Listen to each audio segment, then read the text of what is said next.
인테리어를 준비하다 보면 이런 순간이 있습니다. 여기 콘센트 하나만 추가해주세요. 정말 별거 아닌 요청 같죠? 그런데 며칠 뒤 받은 견적서를 보면 생각보다 금액이 큽니다.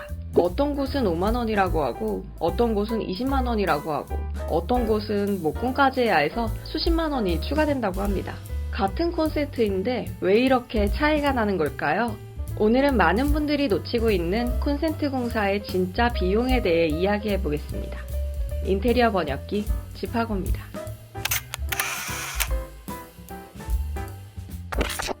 대부분의 사람들은 이렇게 생각합니다. 콘센트 추가? 벽에 구멍 하나 뚫고 콘센트만 달면 되는 거 아닌가? 사실 저도 처음 인테리어를 접하는 분들과 상담을 하면 가장 많이 듣는 말 중 하나입니다. 생각해보면 당연합니다. 콘센트는 눈에 보이는 게 전부이니까요. 벽에 붙어있는 작은 플라스틱 하나. 그런데 여기서 문제가 생깁니다. 우리가 돈을 내는 건 단순히 콘센트가 아닙니다. 그럼 뭘까요? 왜 같은 콘센트인데 비용이 몇 배씩 차이가 나는 걸까요? 그 이유는 바로 전선이 지나갈 수 있는 길 때문입니다. 인터넷을 검색해보면 대부분 이렇게 이야기합니다. 콘센트는 전선을 연결해서 설치한다. 필요하면 벽에 구멍을 뚫는다. 기존 배선에서 전기를 가져온다. 이 설명만 들으면 그냥 연결하면 되는 거 아닌가 라고 생각하게 됩니다. 실제로 소비자와 현장이 생각이 갈리는 이유도 여기에 있습니다. 비용 차이를 만드는 건 콘센트가 아니라 전선이 지나가는 길입니다. 예를 들어 보겠습니다. 같은 거실 벽입니다.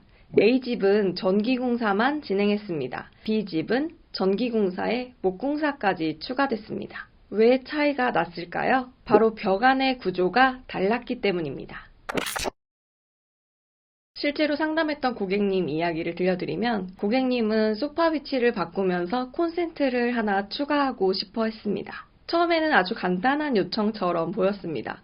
그런데 현장을 보니 해당 벽은 콘크리트 벽이었습니다. 콘크리트 벽은 벽 안이 꽉 차 있습니다. 즉, 전선이 지나갈 공간이 없다는 이야기입니다. 그럼 어떻게 해야 할까요? 전선을 넣기 위해 벽을 파내거나 천장을 통해 우회하거나 가벽을 만들어야 합니다. 그 순간부터 단순 전기공사가 아니라 전기, 목공, 마감 복구의 복합적인 공사가 됩니다. 반면 다른 집은 어땠을까요? 같은 콘센트 추가 요청이었지만 벽이 석고보드 벽체였습니다. 벽 안에 공간이 비어있기 때문에 전선을 통과시키기 쉬웠습니다.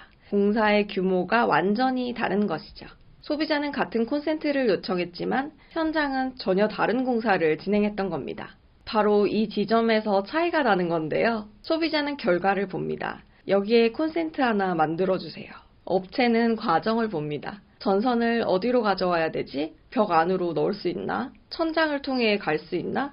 마감은 어떻게 복구하지? 서로 보고 있는 대상이 다른 겁니다. 그래서 어떤 경우에는 콘센트 하나인데 왜 이렇게 비싸요? 라는 이야기가 나오고 반대로 업체 입장에서는 생각보다 손이 많이 가는 작업인데 라고 하는 상황이 생기는 겁니다.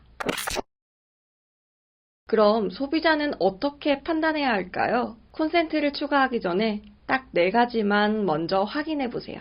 첫 번째, 이 벽은 콘크리트 벽인가 아니면 석고보드 벽인가? 두 번째, 기존 콘센트와의 거리가 얼마나 되는가? 가까울수록 유리합니다. 세 번째, 천장을 통해 우회할 수 있는가? 천장 작업이 가능하면 생각보다 쉽게 해결되는 경우도 있습니다. 네 번째, 어차피 목공 공정을 할 예정인가? TV벽이나 간접 조명 계획이 있다면 배선을 함께 정리하는 것이 효율적일 수 있습니다.